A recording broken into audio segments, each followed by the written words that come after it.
Alright people, so I posted a community post about 2 days ago about some upcoming restoration projects.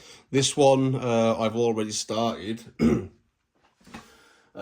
This is a picture of this actually on the community post. Not this, the lid from this. It's like a picture of a rusted lid, and then it shows it after it's been cleaned up, but it's not properly cleaned. As you can see, there's still some rust remaining on some parts, but you know, some parts have cleaned well better than others. So because there is still some rust remaining, I've ordered some better quality brushes for the Dremel to give it a really good clean. So yeah. This also, I still need to take this apart and sand it, replace these nails, these sort of staple nails with screws, and like I say, sand it, varnish it, put it all back together. I'm going to spray the metal lid gold. We'll prime it first and then spray it gold. And also I'll be placing a sticker on here, a vintage looking sticker, and we will be doing the same with this coffee grinder. You see here, this has got a handle that twists round, coffee goes in, crank the handle around, the coffee grinds. Coffee beans, you put full coffee beans in there, or espresso beans, whichever you drink. And then down here is the little drawer which collects it. You know, you put like some grease-proof paper in there or tin foil, whatever you want to line it with. And you can see here just where the wood's been protected by the drawer, the aging compared to where it's been protected by the drawer. So, as I explained with this, I'm going to be doing the same with this, and any information I can find out about these, such as the age of them, etc, etc, will be mentioned in the restoration videos. I also have here, I probably shouldn't have lifted that up so quickly. We also have here a vintage cigarette case, and it also comes with a lighter, an old lighter, which was described as not working.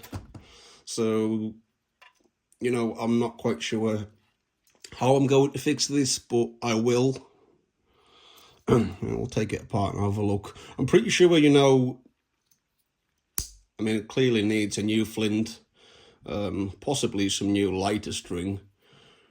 I'm pretty sure inside of here there'll be that sort of foam or fluff that you see inside of the Zippo lighters.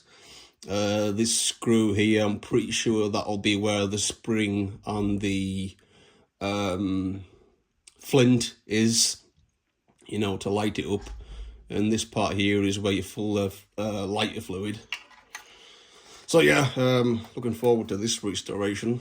Cigarette case, put your cigarettes in there, and then you've got the lighter on top. So that's 3. And I also have a light from a bunker from the 1950s, which I still need to unbox. So I'm gonna get these put away, and then I'll get the bunker light unboxed, and then we'll show you that. So we'll see you in the next clip. Okay, and here we have the much heavier than expected bunker light. This is going to be a fun restoration.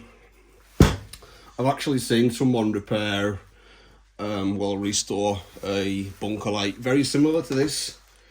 Theirs was like a World War II bunker light. Not too sure about the information on this thing as to what sort of bunker it was, but this is heavily armoured cable. And the video that I watched where someone restored it, you see this cage on the outside which protects the bulb. Theirs had a lot more wear to it, and they had to rub this sort of rubber cement all over it and then sand it down. This one looks like it's not going to need that, thank God, but it's definitely going to need some TLC. So yeah, really looking forward to these upcoming restorations, and hope you are too. So we shall see you in the next video, which will hopefully be a restoration video. Could be a vlog, could be a cooking video, who knows. Alright people, take care, and see you in the next video. You know what, let's get a thumbnail. Let's get a thumbnail for the video. There we go. Alright people, peace out and take care. I haven't got dirty fingers, it's the rust from the light. Alright, peace.